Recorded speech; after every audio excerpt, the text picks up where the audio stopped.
The red door in a quiet suburban neighborhood, there was a house that no one ever talked about. It was an old, crumbling Victorian home with a bright red door that seemed to glow even in the darkest of nights. The house had been abandoned for as long as anyone could remember, but every now and then, strange things would happen. Lights would flicker in the windows, even though the house had no electricity. Shadows would move across the curtains, though. No one lived there. And sometimes, late at night, a faint melody could be heard drifting from the house, a lullaby that no one recognized. One day, a young couple, Sarah and Mark, moved into the neighborhood. They were drawn to the house's eerie charm and decided to buy it, despite the warnings from the locals. "That house is cursed," an old woman told them. "No one who enters through the red door ever comes out the same." Sarah and Mark laughed it off, thinking it was just superstition. They spent months renovating the house, but no matter how much they cleaned or repaired, the red door remained untouched. The paint never chipped and the color never faded. It was as if the door had a life of its own. One night, Sarah woke up to the sound of a lullaby.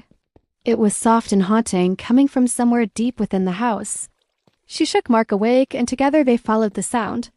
It led them to the basement, where they found an old music box sitting on a dusty shelf. The box was intricately carved, with a small figure of a ballerina spinning slowly to the tune. Mark picked up the music box, and as soon as he did, the melody stopped. The room grew cold, and the red door at the top of the stairs slammed shut. They tried to open it, but it was locked from the outside. As they turned back to the basement, they noticed something they hadn't seen before. A small, hidden door in the wall, painted the same bright red dot. Sarah hesitated, but Mark insisted they check it out. They opened the door to find a narrow tunnel barely wide enough to crawl through. The air inside was damp and smelled of decay. Against their better judgment, they crawled into the tunnel, the music box still in Mark's hand. The tunnel seemed to go on forever, but eventually they emerged into a small, dimly lit room. The walls were covered in strange symbols, and in the center of the room stood a mirror. But this was no ordinary mirror. Its surface was black, like a void, and it seemed to pulse with a dark energy. Sarah reached out to touch it, but Mark stopped her. "We need to get out of here," he said, his voice trembling.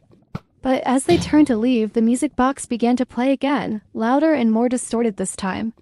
The black mirror rippled, and a figure began to emerge, a tall, shadowy being. With hollow eyes and a wide, grotesque smile, Sarah and Mark tried to run, but the tunnel had vanished. The room was closing in around them, the walls dripping with a thick, black liquid. The figure stepped out of the mirror, its laughter echoing in the small space. It reached out with long, bony fingers, and Sarah screamed as it grabbed her. Mark fought desperately, but it was no use. The creature dragged Sarah into the mirror, her screams fading into silence. Mark was left alone in the room, the music box still playing its eerie tune. He collapsed to the floor, clutching the box. As the walls closed in around him, the next morning the neighbors noticed that the red door was open. They called the police, but when they arrived, they found no trace of Sarah or Mark. The house was empty except for the music box, which sat on the kitchen table, still playing its haunting melody. To this day, the house remains abandoned. But sometimes, late at night, the red door creaks open and the lullaby can be heard drifting through the neighborhood. And if you're foolish enough to enter, you might just find yourself face to face with a thing that lives behind the mirror. Let me know if you want more.